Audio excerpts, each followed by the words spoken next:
Hello viewers, welcome back again. तो मैंने आपको पिछले वीडियो में बताया था कि किस तरीके से हम टेबल को हम क्रिएट कर रहे थे और टेबल को हम शो कर रहे थे, it means as a description point of view से। तो अभी हम इस वीडियो को आगे हम कंटिन्यू कर रहे हैं, जो हमने पिछला जितना भी क्वेरीज हमने सीखी हैं अब इसको हम आगे कंटिन्यू करेंगे। तो इस वीडियो में मैं आपको बता रहा हूँ कि किस तरीके से हम ऐसे एक टेबल एज्यूम कर सकते हैं जिसमें कुछ एट्रीब्यूट्स हैं। नेम के अंदर है राम करण, रोल नंबर है 2 4 एंड बीटेक है ब्रांच CSE एंड IT। तो किसी भी टेबल में जब आप स्ट्रक्चर बना लेते हैं, क्रिएट टेबल के तौर पर जब आप स्ट्रक्चर बना रहे हैं और आप उसका डिस्क्रिप्शन पर देख रहे हैं, मैं आपको एक बार दोबारा से दिखा देता हूँ।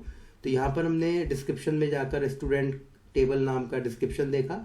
तो हमें जो फील्ड्स हमने सेट करी थी, name roll number and branch, name roll number and branch, अब हमें उसके अंदर डेटा इंसर्ट करना है। तो डेटा इंसर्ट करने के लिए बेसिकली 3 मेथड हैं। तो सबसे पहला मेथड है वो है डायरेक्ट मेथड। आप देख रहे हैं यहाँ पर एक डायरेक्ट मेथड है। डायरेक्ट मेथड में क्या होता है, बेसिकली मैं आपको थोड़ा सा ये स्क्रीन यहाँ पर लार्ज कर देता हूँ सो दैट आपको थोड़ा सा विजिबिलिटी आ जाए स्क्रीन पर। तो आप देखेंगे यहाँ पर डायरेक्ट मेथड का मतलब है कि मैं यहाँ पर क्वेरी चला रहा हूँ, नई नई क्वेरी है मेरी, इंसर्शन वाली क्वेरी है। वो क्वेरी है insert into student. It means insert नाम की क्वेरी है। अब मैं इंसर्ट किस में कर रहा हूँ, डेटा स्टूडेंट नाम की टेबल के अंदर। और वैल्यूज़ क्या होंगी, आप देख रहे हैं यहाँ पर राम 02 एंड CSE।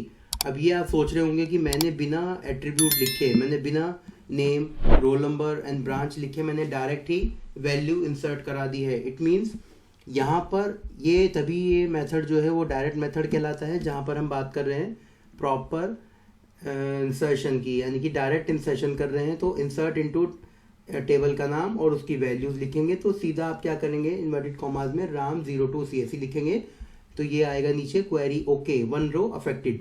ठीक इसी तरीके से आपको दूसरी एंट्री करनी है, जैसा कि आप यहाँ पर देख रहे हैं करण नाम की क्वेरी है, करण नाम का जो डेटा है। अब आप सेम वही करेंगे जैसा आपने पिछली क्वेरी में किया, insert into student values Karan 04 and IT। तो आपकी क्वेरी क्या हो गई है, रन हो चुकी है। तो इस तरीके से हम डायरेक्ट मेथड चलाते हैं। डायरेक्ट मेथड में आप 1 बाय 1 एंट्रीज इंसर्ट कर सकते हैं टेबल के अंदर। अब जब हम दूसरे मेथड की बात करते हैं तो जो दूसरा मेथड है वो है हमारा सिक्योर मेथड। सिक्योर मेथड क्या होता है, सिक्योर मेथड के हम अंदर एक चीज देख रहे हैं, आप देखेंगे यहाँ पर क्वेरी के अंदर इंसर्ट इनटू स्टूडेंट।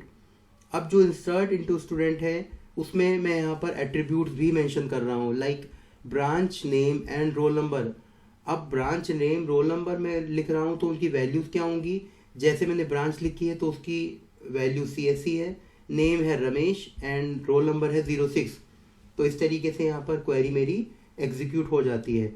अब आपको थोड़ा सा कंपेयर करना है, आप ऊपर की क्वेरी अगर एक बार देख लें तो यहाँ पर मैंने लिखा था, पहले एट्रीब्यूट के अकॉर्डिंग मैंने लिखा था नाम roll number and branch, but नीचे जब मैं मेंशन करूँगा सिक्योर मेथड में तो मेरे सीक्वेंस आगे पीछे हो सकता है। यानी कि अगर मैं ऊपर लिख रहा था यहाँ पर मैं ऊपर पहले नाम यूज़ कर रहा था, फिर roll number and branch, but मैंने सिक्योर मेथड में क्या किया है, मैंने सिक्योर मेथड के अंदर पहले ब्रांच लिख दी है, फिर नाम एंड देन उसका रोल नंबर। तो यहाँ पर सीक्वेंस आगे पीछे कर सकते हैं, इसलिए ये सिक्योर मेथड है। यहाँ पर हम एट्रीब्यूट्स के साथ साथ उसकी वैल्यू इंसर्ट करते हैं, तो that is called secure method. अब सिक्योर मेथड के बाद अब क्वेश्चन ये है हमारा कि क्या हम ऐसे कर करके क्वेरीज को कितना लेंथी चलाएंगे। तो उसके लिए हम क्या कर रहे हैं, यहाँ पर मल्टी मेथड यूज़ कर रहे हैं। मल्टी मेथड में क्या है हमारा, इंसर्ट इनटू स्टूडेंट वैल्यूज़।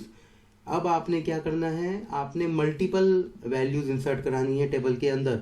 तो मल्टीपल वैल्यूज़ इंसर्ट कराने के लिए हम सीधा यहाँ पर लिखेंगे, आपने कोई एट्रीब्यूट नहीं लिखना है क्योंकि मल्टीपल वैल्यूज़ हैं। तो ध्यान रखिएगा एंट्रीज गलत नहीं होनी चाहिए। तो हम वही सेम मेथड यूज़ करेंगे डायरेक्ट वाला, जहाँ पर हम नाम and roll number and branch के साथ हम पैरेलल में और एंट्रीज फिल कर रहे हैं एक साथ। हम अब एक साथ एंट्रीज फिल कर रहे हैं, राज 23 मैकेनिकल, अंकित 20 इलेक्ट्रिकल। तो इस तरीके से वो एक साथ दो वैल्यूज हमारी दो हमारे टपल्स कह सकते हैं हम, रोज जो डेटा आ रहा है, जो भी हमारी जो रोज अफेक्ट हुई है, तो एक साथ हमारी 2 एंट्रीज फिल हो रही हैं। तो इस तरीके से हम इंसर्शन मेथड को यूज़ कर सकते हैं। तो ये हमारे इंसर्शन मेथड के जो 3 जो क्लासिफिकेशन है आपका direct, secure and multi value method. तो इस तरीके से हम अपने डेटा में इनिशियली डेटा इंसर्ट करा सकते हैं। सो मैं अभी इस वीडियो में तो मैंने आपको इंसर्शन बताया है। नेक्स्ट वीडियो में मैं आपको सिलेक्शन बताऊंगा कि किस तरीके से हम डेटा का सिलेक्शन कर सकते हैं। इट मीन जो हमारे पास एग्जिस्टिंग टेबल है उसके अंदर हम किस तरीके से सेलेक्ट करेंगे, वो मैं आपको नेक्स्ट वीडियो में बताऊंगा। सो आई होप आपको ये मेथड समझ आ गया होगा, इंसर्शन मेथड। तो आप प्लीज़ अपने लैपटॉप पर या कहीं पे भी अगर आप प्रैक्टिकल परफॉर्म कर रहे हैं तो आप एक बार प्लीज़ इसको आप परफॉर्म करके देखें। So thanks for watching this video.